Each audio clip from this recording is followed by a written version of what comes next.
The DJI Osmo Pocket 4 retail box just leaked, and if you only read the headlines, you'd think this launch is a disaster. People are already calling it lazy. Same sensor size, similar design, no dual camera setup, and because of that, a lot of creators are writing it off after 5 seconds.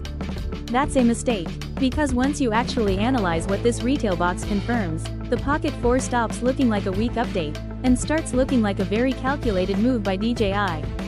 First, this isn't a random mock-up or a Photoshop concept. The leak comes from Igor Bogdanov, a source with an almost perfect track record. And more importantly, this is a creator combo retail box. That detail matters. DJI does not print creator combo packaging unless the product name is finalized, accessories are locked, and pricing tiers are confirmed. Which means the Osmo Pocket 4 isn't theoretical, it exists, it's finished, and it's ready to ship. At first glance, yes, the hardware looks familiar. It still uses a 1-inch sensor, and that disappointed people expecting a massive leap in image quality. But the box quietly reveals something far more important than megapixels. For the first time ever in the Pocket lineup, DJI added a dedicated physical zoom button, plus a customizable function button. This directly fixes one of the biggest complaints about the Pocket 3. On the Pocket 3, zooming meant awkward touch gestures on a tiny screen, breaking your shot and killing your flow. With a physical zoom button, framing becomes smooth, controlled, and uninterrupted. And that function button? This is about muscle memory.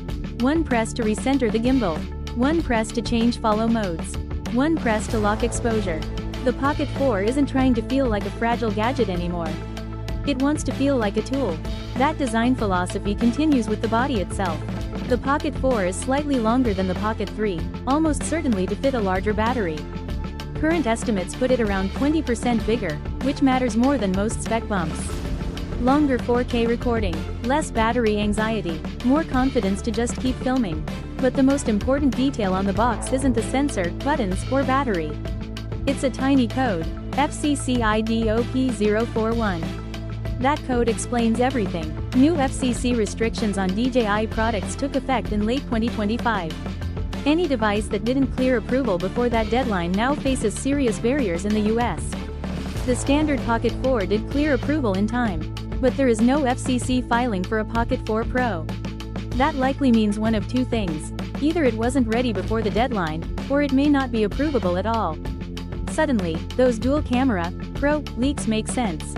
They may exist, but not legally sellable in DJI's biggest market. So DJI made a smart decision. They focused on what they could guarantee: legality, reliability, better controls, better battery life. This isn't DJI falling behind, it's DJI buying time. The Osmo Pocket 4 isn't for spec chasers.